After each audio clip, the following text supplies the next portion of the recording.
Hello, I'm John Lee, and I am honored to interview Sam Richard from the class of 1982. And we just had a reunion a couple of months ago, and we were able to uh, nail down a story that has long circulated about an incident that many of us hope, if we're in that situation, we can respond. And Sam was in that situation, and he did respond. So I'm gonna let him tell the whole story, so we have it in our archives. So we have it straight from the horse's mouth. Okay, take off, Sam. Okay, thanks. So I graduated in 1982 and I went to a small town in eastern Idaho. It's in the toe of the boot. It's Ashton, Idaho. It's actually the seed potato capital of the world. Um, I think the populace was about 1,500 then. It's halfway between West Yellowstone, Montana, and Idaho Falls, just where the road goes up into Island Park. Um, there was a 12-bed hospital, a 3-bed ER, and a 12-bed nursing home. For a while, there was two of us, and then when this happened, I was in between partners, so I was by myself, and the only doctor there. Um, anyway, just to go back, when I was a student, there was a neurosurgeon that lectured us named Tony Gallo, and he told us that anytime we saw a situation like this, that we were to put a hole in, and he didn't care if we used a pencil, and he'd go anywhere in the world to testify for us if we got sued. And then, as a resident, Kate Bennett gave us a lecture on how to do a burr hole. Most people don't understand, even doctors, the different types of intracerebral bleeding. This was an classic epidural, which where the middle meningeal artery is severed by the skull when it fractures into the epidural space. But then there's subdural and intracerebral, which are different things and present different problems. Anyway, the epidural is under bleed is under um, arterial pressure, so it's pushing the brain aside and then down into the spinal cord where it herniates. And if you're too late, then it stops respiration and the patient dies. So it was in August of 1984, and I was called to the emergency room, uh, and I arrived there, and here was this guy who was comatose, laying on the gurney, um, quiet at that time. What had happened is he was in West Yellowstone, Montana, and was hit on the side of the head by a softball, and it fractured his skull. And he went first to my clinic in West Yellowstone, where I had somebody working for him, and complaining of a headache. So the guy there thought he was looking for drugs, so they sent him out. But his girlfriend knew that something was going on, so she put him in a car and she drove him 60 miles down the road to Ashton. And so initially, I was really surprised what the hell was going on. And I actually called the attending at Contra Costa County that was on that time. It was a pediatrician. Um, Forgive me, I forget his name. And we Kent talked. Sack? Pardon? Kent Sack? Yes. And I so we talked about it, and he was um, encouraging, and it was a good consult. And then I called the neurosurgeon in Idaho Falls. And this was before the time when every little hospital had a CT scanner. The only CT scanner was 60 miles away in Idaho Falls. So we did the things we were supposed to do. We started an IV, we gave him some mannitol and some Decadron. put in a Foley, and got him ready to transfer.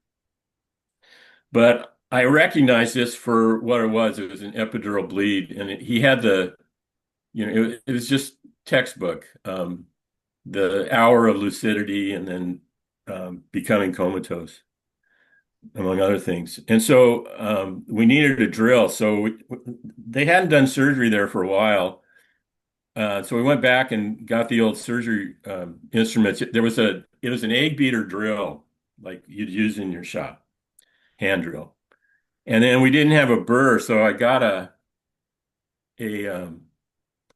bit out of the lab tool drawer. It was just a small bit. And we stuck all that together and put him in the ambulance. And I chose to ride with the ambulance. And we had a really good ambulance crew there that it's all volunteer, and they were all very good and very encouraging and good people to rely on. So about and he stayed pretty comfortable, but about 20 miles out of Idaho Falls, near a place called Rigby, he started to posture. And posturing is a mid hindbrain sign where there's decorticate and deconjugate posturing. And he started posturing, so we knew he was about to herniate. So at that time, we pulled the ambulance over. We still had the IV in and doing all the other stuff.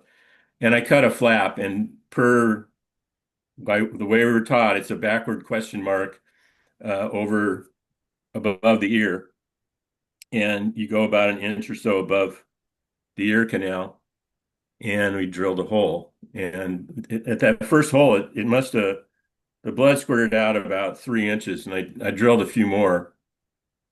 And at that time, he became very quiet and calm. And we proceeded to Idaho Falls, where we were met by the neurosurgeon. We went to surgery. We didn't even get a CT.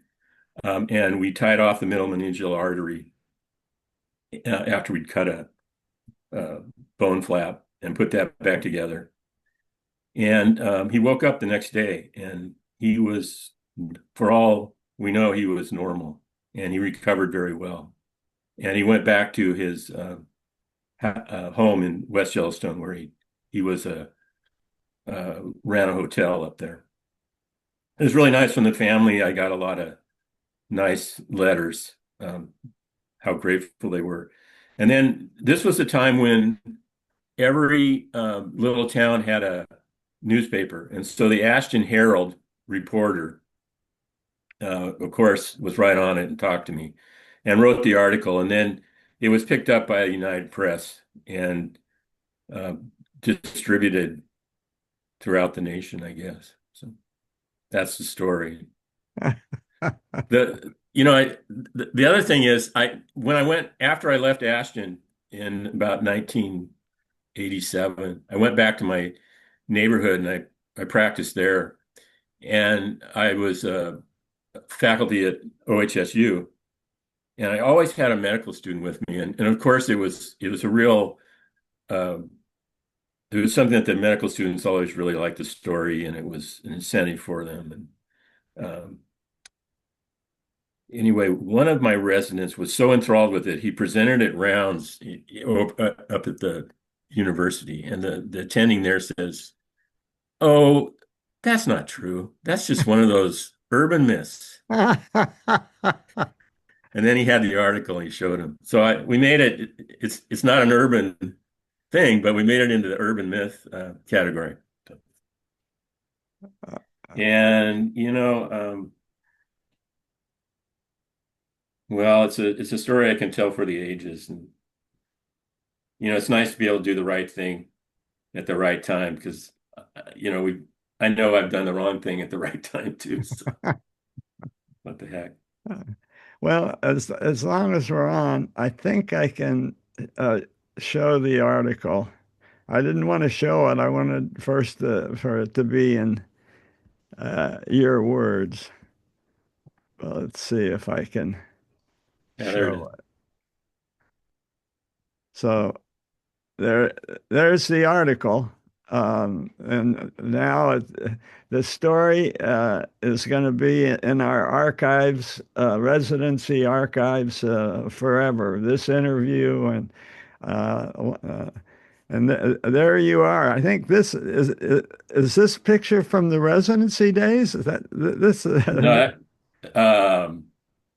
no, that's when I was in practice, Okay, that's but it's pretty close. Yeah. pretty close. Yeah, a couple of years. Yeah. Okay. So I can stop share.